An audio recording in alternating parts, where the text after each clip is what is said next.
So in life, let's imagine a life that is only Apollo, and then imagine a life that's only Dionysus. Okay. Both are not, the balanced, good, interesting life. I don't think it's possible. Actually, there's a very interesting story that also will help unveils what I'm doing. So I'm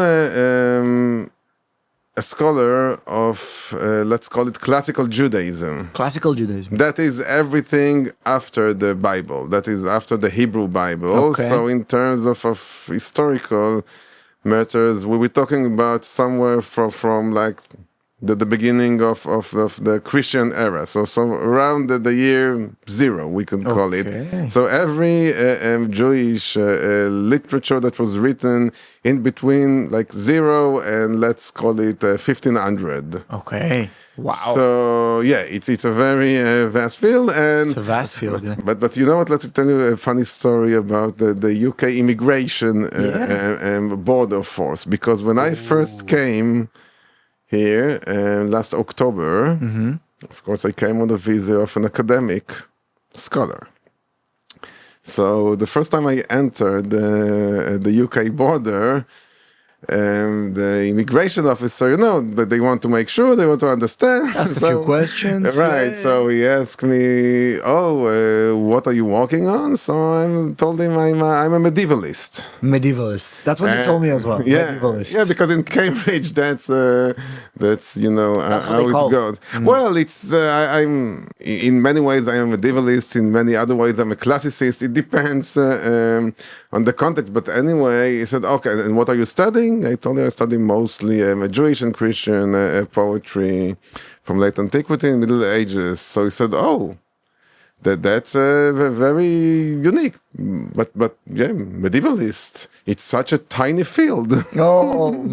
Now, I think that like in the next week, there is the big medieval conference in Leeds here in the UK. I mean, in the UK, arguably, this is the place with the biggest medievalist community in the world. Wow. I mean, this is and so the UK is known for its medieval studies, and he told me, that's just a small Such field, a tiny, and of course, what I was taught many years ago, everything that the immigration officer tells you, said yes, of course, yes, of course. Yeah, you gotta give it. Yeah, as Mexican and Brazilian, yes, it's the same thing. So I want to tell you, no, what are you doing? Of course, officer. Yes, this is no. So it's such a tiny field. Yeah, but so going back to my story about both the two sides, the Apollonian and Dionysian, there's a very beautiful what is called in Hebrew Midrash. Midrash. Yeah, Midrash. is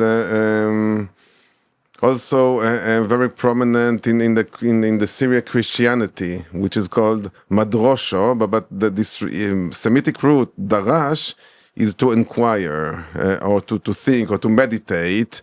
And a midrash is a meditation of passages from the Old Testament.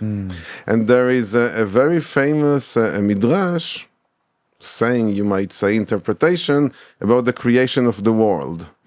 And it is said that in the beginning, God created the world only through mercy. It created the world, and it just was full of mercy, right? Everything was right, and it didn't work. Like the world collapsed. The people could not. I mean, it could not sustain itself. So then, God recreated the world only with justice, and again, it didn't work. There has to be a mixture between justice, mercy, and mercy. So and this really reminds me of this Dionysian and Apollonian. I mean, if the word would be only Apollonian, it would be boring, order, and beauty. Yes, and if it would be only Dionysian, also I don't complete think chaos. Complete chaos. So actually you see that this midrash was written sometimes in the 4th century of the Common Era.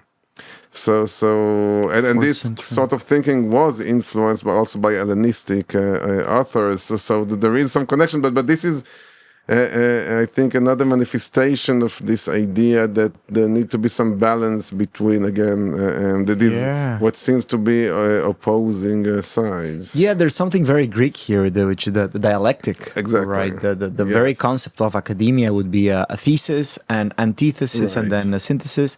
But that also happens in many levels, right? At very different levels. So, but you also told me your focus or your interest right now would be Hebrew poetry.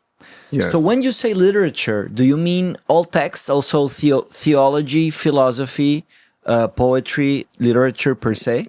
Yes, but also we could add religious law, everything. Religious law. Yeah, like medieval religious law is a thing, because, and by the way, not only also magic.